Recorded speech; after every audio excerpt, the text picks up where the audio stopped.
क्योंकि ये वो देश है जहाँ पर इस देश में राम को पूजने वाले भी हैं, रावण को पूजने वाले भी हैं। ये देश हमेशा आज़ाद रहा है, उसको जो नायक लगता है वो उसको पूजता है। तो राम को पूजने वाले भी हैं, रावण को पूजने वाले भी हैं। हमारा नायक कौन होगा ये हम तय करेंगे, ये हमारा अधिकार है, ये हमारी ऊपर कोई थोप नहीं सकता।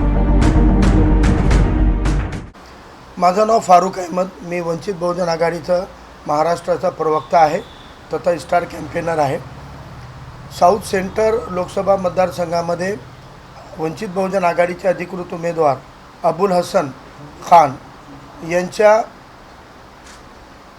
प्रचारार्थ जेव्हा या मतदारसंघामध्ये आम्ही फिरत आहोत तर या मतदारसंघामधलं सगळ्यात दुर्दैवी दुःखद बाब ही आहे की या मतदारसंघामध्ये गेल्या 40 वर्षापासून सेक्युलर मतदार ज्या पक्षांना मतदान करत आलेलं आहे, या 40 वर्षात त्यांनी ज्या ज्या पक्षांच्या ज्या ज्या चिन्हांना मतदान केलेलं आहे ते पक्ष आज मैदानामध्ये नाहीत। आणि या 40 वर्षामध्ये सेक्युलर पक्षांनी त्यांना ज्यांचं भीती दाखवून ज्यांना मतदान करू नका म्हणले असे सर्व उमेदवारांचा मैदानामध्ये हे असल्यामुळं ते त्यांना मतदान करायला भाग पाडत आहेत। अशा परिस्थितीमध्ये एक सेक्युलर सर्वांना घेऊन चालणारा पर्याय म्हणून वंचित बहुजन आघाडीचा एकमेव पर्याय या देशाच्या संविधानाला वाचवणारा जगवणारा पर्याय म्हणून मैदानामध्ये आहे। दुसरा मुद्दा असा आहे की वंचित बहुजन आघाडी हे सर्व धर्म समाज जाती घटकांना घेऊन चालणारा एकमेव पक्ष आहे आणि ज्यांना आपण सेक्युलर तथाकथित धर्मनिरपेक्ष म्हणतो त्या पक्षांनी अनेक छोट्या छोट्या समूहांना आपलं प्रतिनिधित्व दिलेलं नाही। वंचित बहुजन आघाडी एकमेव पक्ष आहे ज्यांनी 2019मध्ये सुद्धा आम्ही 5 मुस्लिम उमेदवार दिले होते आणि सर्व जाती मायक्रो ओबीसीच्या आणि भटक्या विमुक्तांना आम्ही प्रतिनिधित्व दिलं होतं आणि यंदाही आम्ही 7 मुस्लिम उमेदवार देण्याचं काम केलेलं आहे। त्यामुळे सर्व पक्षांना घेऊन चालण्याचं काम, सर्व समाजाला घेऊन चालण्याचं काम वंचित बहुजन आघाडी करत आहे। सगळ्यात महत्त्वाचा मुद्दा आहे की गेल्या 30-40 वर्षामध्ये निवडून आलेला कोणी असो, लोकसभा इतकं बजेट त्यांना स्वतःचं स्वेच्छा निधी जर त्यांनी वापरला असता तर हा लोकसभा क्षेत्र हा खूप चांगला झाला असता, इथले विकास झाला असता, इथले लोकांचे प्रश्न सुटले असते।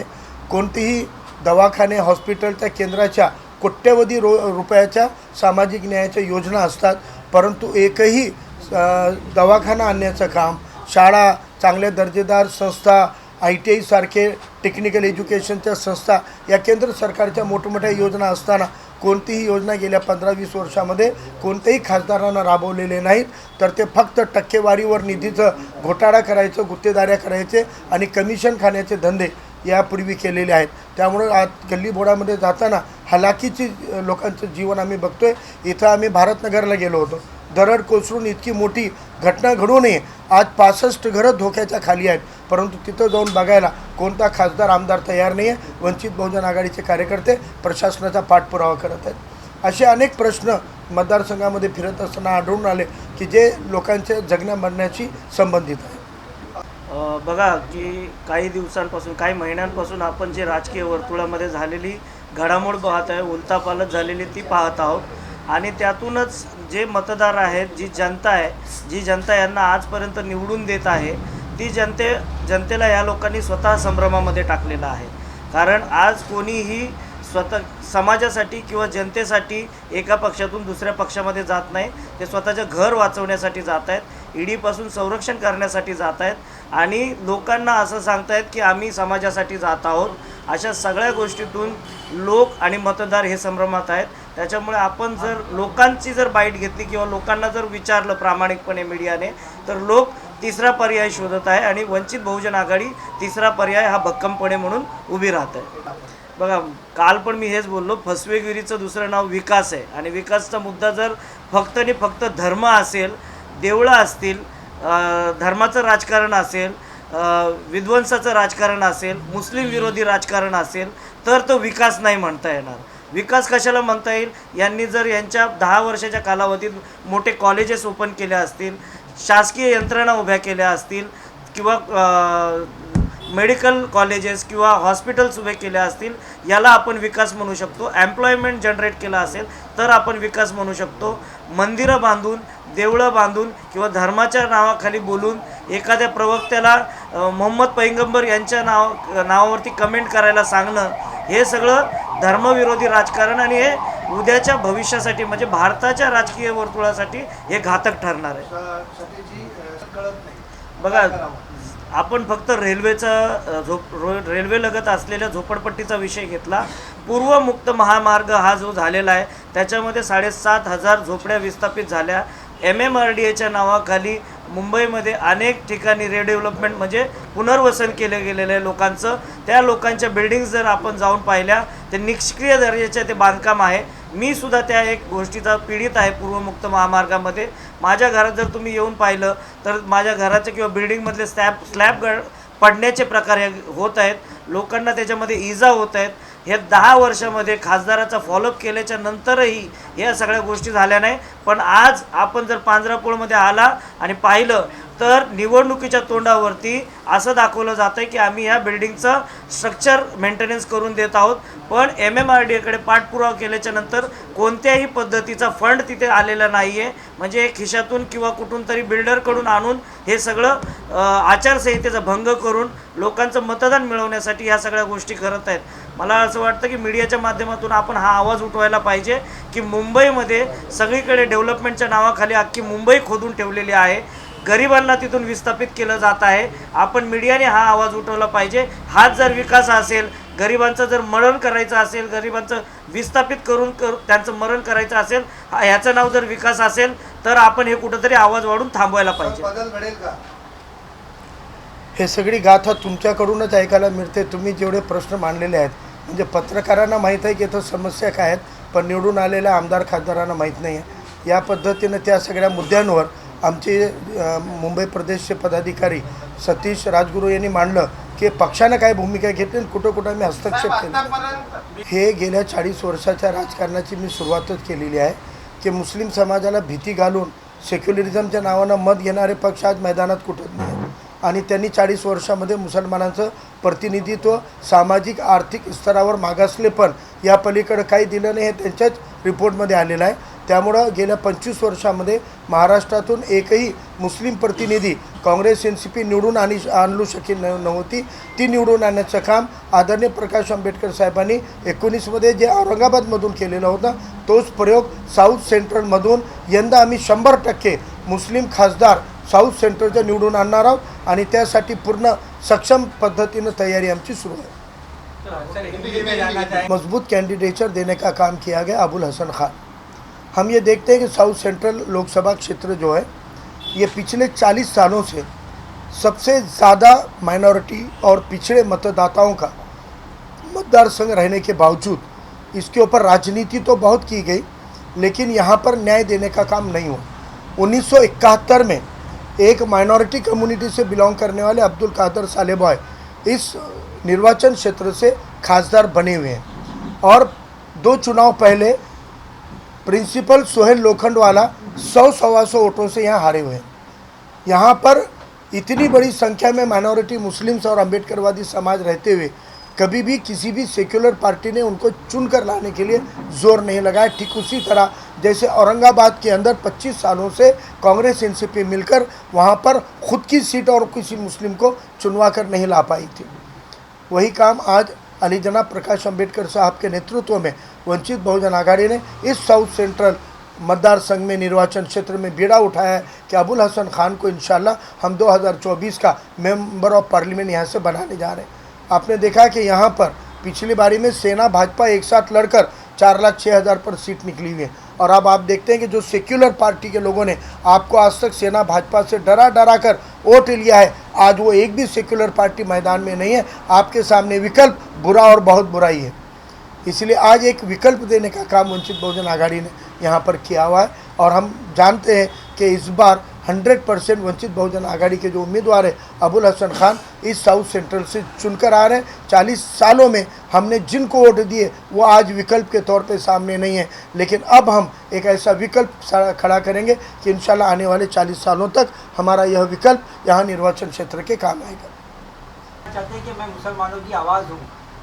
दिखाने चाहते हैं। पिछले 5 साल में मुझे बताइए, एनआरसी के वक्त कौन से पार्टी का नेता रास्ते पे उतरा?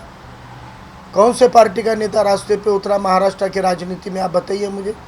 जब आपको यहाँ पर भोंगी की राजनीति की गई तब कौन से पार्टी का नेता रास्ते पे उतरा?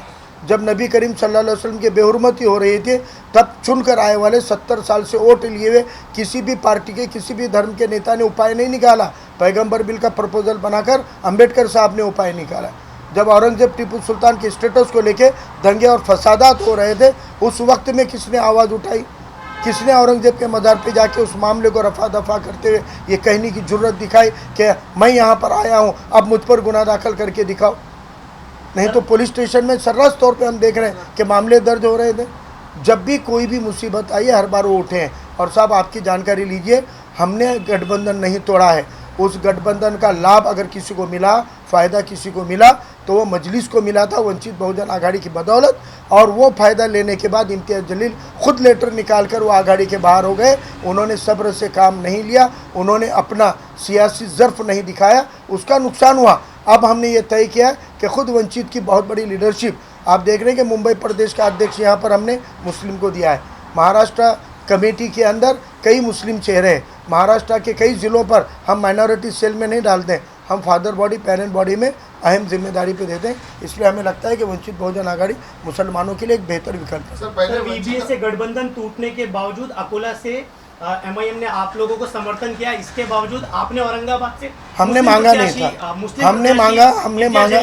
हमने मांगा नहीं था, पहली बात। दूसरी बात है कि उन्होंने हमको कोई भी समर्थन दिया ऐसा पत्र हमको नहीं मिला। उनके भाषण की कोई क्लिप वायरल हुई है लेकिन आधिकारिक पत्र नहीं मिला। और उन्होंने हमको समर्थन देने से पहले हमारा उम्मीदवार जाहिर हो चुका था, इसलिए वो तो सवाल ही नहीं, उन्होंने वैसे हमको मांगा भी नहीं। सर पहले आपको मैं कहता हूं कि 6 सीटों का प्रस्ताव लिखित रूप में ईमेल पर, प्रेस कॉन्फ्रेंस का आप मुझे लाकर बता दें, हम राजनीति छोड़ देंगे। उन्होंने हमको 4 सीट का पहले और बाद में 5 का आंकड़ा बोला है। आपको हम बताएं 2019 में हमने इस महाराष्ट्र की 16 लोकसभा की सीटें ऐसी है जहां हमको 3 लाख से ज़्यादा, 3 लाख, पौने 3 लाख, 2.5 लाख, 2.25 लाख, 2 लाख, पौने 2 लाख वोट हमको मिले हैं 16 जगह पे, 16 लोकसभा में। और जो सीटें वो हमको दे रहे थे, अकोला छोड़कर जो सीटें दे रहे थे, वो सीटें ऐसी जगह है जहाँ हम चौथे 5वें नंबर पर नहीं थे। यानी उनके साथ आघाड़ी में जाकर 100% हारने की बजाय अपने बल पर जीतने की राजनीति को प्रीफर करना, ये आदरणीय बाला साहब अम्बेडकर जी का फैसला था। दूसरी बात है कि वो खुद कहते हैं कि भाई अगर हम आघाड़ी में आते तो 40 सीटें हम जीतने वाले हैं, आप उसका 10%, 15% तो दो। जो सीटों पे हमारा वोट है वो सीटें तो हमको दो। लेकिन आपने देखा है कि यह पार्टियां आपको कभी भी प्रतिनिधित्व नहीं देगी। इनको माइनॉरिटीज़ और पिछड़े तबक़ात की नुमाइंदगी नहीं चाहिए। ये पिछले 40-50 सालों से हम ये तजुर्बा लेते आए हैं। चौथे झूठ बोल रहे हैं और गलत बोल रहे हैं। आप पत्रकार हो के आपको झूठ बोलना शोभा नहीं देता। 35 सीटों की डिमांड तो छोड़ दो, एक भी फिगर की डिमांड हमने की वाला एक लेटर बताइए। जब इन्होंने हमको ऐसी सीटें दी जहां हमारे पास में वोट ही नहीं है और हमको जहां लाखों के वोट है वो सीटें नहीं दी, तब हमने 17 की लिस्ट देकर कहा था ये 17 लोकसभा की सीटें जहां हमारे को लाखों के वोट है, इनमें से कौन सी और कितनी सीटें देते हो बताओ। उसके बाद उन्होंने किसी मीटिंग में हमको बुलाया नहीं है। ये जानकारी, सच्ची जानकारी पत्रकारों को नहीं है तो आवाम तक तो गलतफहमियां, प्रोपेगेंडा मीडिया, गोदी मीडिया, मोदी मीडिया जो करता है वही आपके भी कानों पे जा रहा है। इससे पता चलता है कि वंचित बहुजन आघाड़ी के चरित्र पर कीचड़ उछालने का काम जो मोदी मीडिया करता है वही आम लोगों तक जाता है।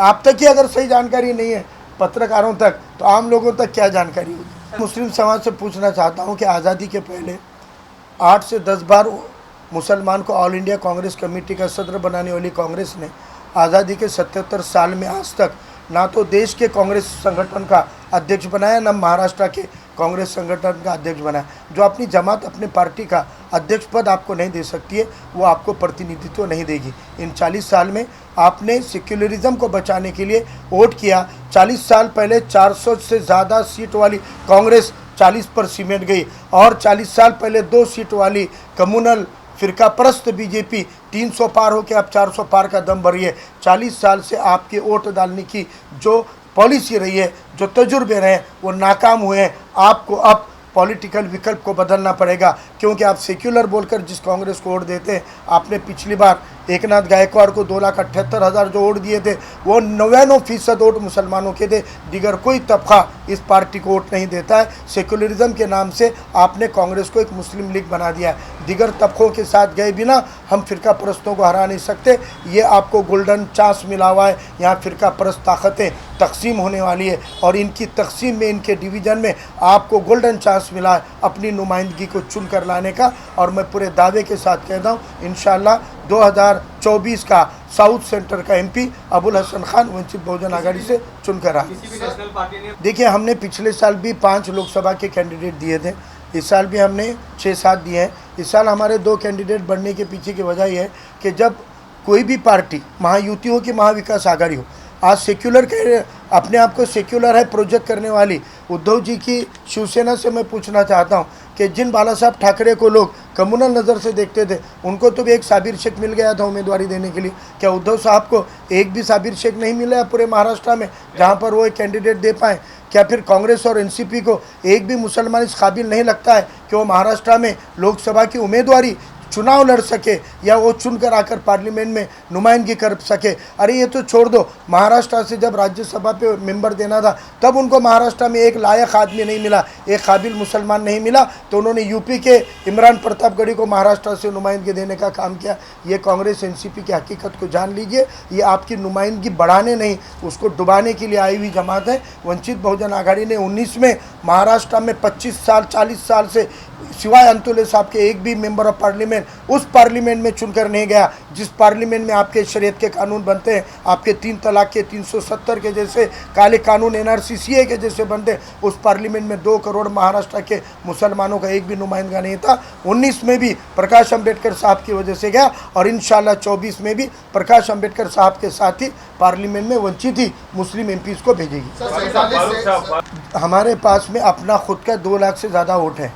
पिछली लोकसभा में हमने 1 लाख से करीब वोट्स लिए हैं।